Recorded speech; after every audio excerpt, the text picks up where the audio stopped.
Hi hello வணக்கம்.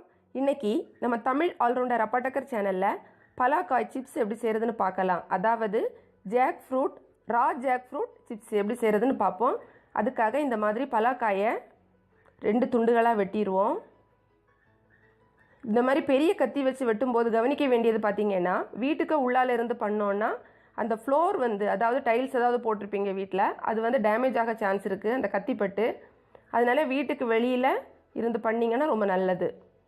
அதே மாதிரி இன்னொரு விஷயம், இது கட் பண்ணும்போது அதில் வெள்ளை கலரில் ஒரு பால் மாதிரி வரும். அது ஒட்டக்கூடிய தன்மையில் இருக்கும்.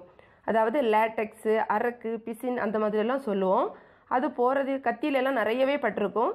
அதை கத்தியை எப்படி க்ளீன் பண்ணுறது அப்படிங்கிறதுக்கு நான் ஏற்கனவே ஒரு வீடியோ போட்டிருக்கேன். அதோட லிங்க் நான் டிஸ்கிரிப்ஷன் பாக்ஸில் கொடுத்துருக்கேன். தேவைப்படுறவங்க பார்த்துக்கோங்க. இப்போது இந்த தண்டுகளை நம்ம சின்ன கத்தி வச்சு கட் பண்ணலாம். கட் பண்ணும்போது அதில் பால் வரக்கூடியதை ஒரு பேப்பர் வச்சு தொடச்சிக்கோங்க. அப்போ தான் அந்த பலாச்சுளைகளில் அந்த பால் இருக்காது. அதே மாதிரி கைகள்லையுமே அது பட வேண்டாம் அப்படின்னு நினைக்கிறவங்க கொஞ்சம் ஆயில் போட்டுட்டு நீங்கள் கட் பண்ணிக்கலாம்.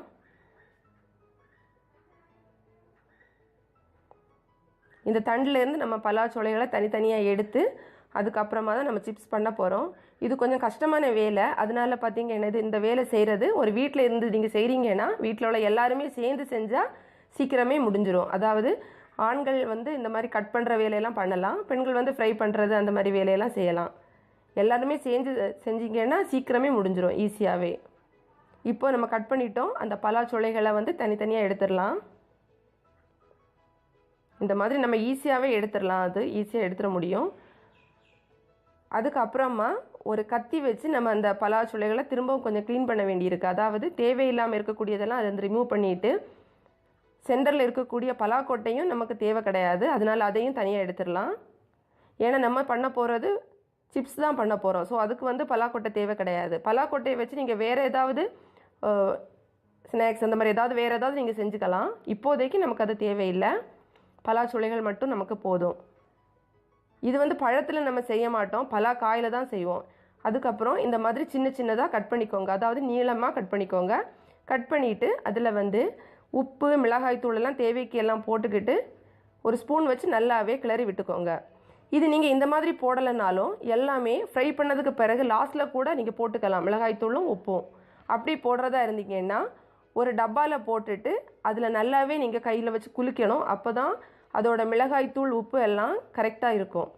முதலே செய்கிறது போடுறதுன்னா இந்த மாதிரி ஸ்பூன் வச்சு போட்டுக்கலாம். எது உங்களுக்கு பிடிச்சிருக்கோ நீங்கள் அந்த மாதிரி பண்ணிக்கலாம். ஸோ இப்போ நல்லாவே நம்ம இதை மிக்ஸ் பண்ணி விட்டுறலாம். அதுக்கப்புறமா நம்ம இதை ஃப்ரை பண்ண போகிறோம். இது ஒரு கிறிஸ்பியான ஒரு ஸ்நாக்ஸ் தான். அதாவது நம்ம நார்மலாக சிப்ஸ் எல்லாம் சாப்பிடுவோம்ல அதே மாதிரி. இப்போ எண்ணெய் சூடாக இருக்கான்னு செக் பண்ணிவிட்டு அதுக்கப்புறமா நம்ம இந்த மாதிரி போட்டுக்கலாம். அதை பலாக்காய்கள் வெட்டி வெட்டி வச்சுருக்கோம்ல அதை. இப்போ பாருங்கள், நம்மளோட பலாக்காய் சிப்ஸ் ரெடி ஆகிட்டே இருக்குது. இது நீங்கள் இடையே ஒரு ஸ்பூன் வச்சு கொஞ்சம் கிளறி விட்டுக்கோங்க. அப்போ தான் அது எல்லா இடத்துலையுமே ஒரே மாதிரி நல்லாவே வேகும். இது வெந்துடுச்சுன்னு எப்படி தெரிஞ்சுக்கிறதுனா அதோட கலர் கொஞ்சம் சேஞ்ச் ஆயிரும். அதாவது சைடில் எல்லாம் கொஞ்சம் ப்ரௌன் கலர் மாதிரி வந்துடும். அதே மாதிரி ஸ்பூன் வச்சு அப்படி நம்ம கிளறி விடுற டைமில் அந்த சவுண்டு கூட கொஞ்சம் சலசலன்னு அப்படி கொஞ்சம் வித்தியாசமாக இருக்கும். அப்போவே நம்ம தெரிஞ்சிடலாம் இது ரெடி ஆயிடுச்சு அப்படின்னு. இப்போது இதை நம்ம ரெடி ஆனதுக்கு அப்புறமா அந்த எண்ணெய் வடிகிறதுக்கு கொஞ்சம் எடுத்து வச்சுட்டு அதுக்கப்புறமா நம்ம ஒரு பாத்திரத்தில் எடுத்துக்கலாம்.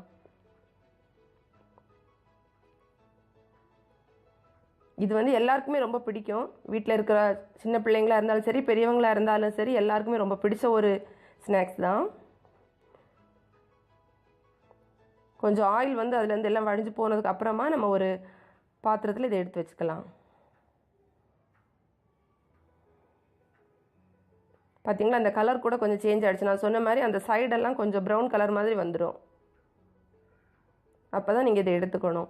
இது கரெக்டாக வேக முன்னாடி எடுத்தீங்கன்னா கிறிஸ்பியாக இருக்காது. அதோட சீக்கிரமே அந்த கிறிஸ்பினஸ் போயிடும், சாஃப்டாக மாறிடும். அதனால கொஞ்சம் நல்லா வேகணும். இப்போ நம்மளோட பலாக்காய் சிப்ஸ் ரெடி ஆகிருக்கு. முதல்ல நீங்கள் மிளகாய் தூள், சால்ட்டெல்லாம் போடலைன்னா நீங்கள் இந்த ஸ்டேஜில் போட்டுக்கலாம். இப்போ பாருங்கள், நம்ம ஒரு டப்பாவில் இதை வச்சுருக்கோம். அதாவது ஏர்டைட் கண்டெய்னரில் வச்சிங்கன்னா தான் அது கிறிஸ்பினஸ் அப்படியே இருக்கும். சுவையான பலாக்காய் சிப்ஸு, ரா ஜாக் ஃப்ரூட் சிப்ஸ் ரெடி ஆகிடுச்சு. நீங்களும் உங்கள் வீட்டில் கண்டிப்பாக ட்ரை பண்ணி பாருங்கள், ரொம்ப டேஸ்ட்டாகவே இருக்கும். அதை முக்கியமாக வைக்க வேண்டியது இங்கே ஒரு ஏர்டைட் கண்டெய்னரில் வைக்கணும். அப்போ தான் அது அந்த கிறிஸ்பினஸ் இருக்கும். இல்லைனா அது சாஃப்டாக மாறி போயிடும் கொஞ்ச நாள்லையே.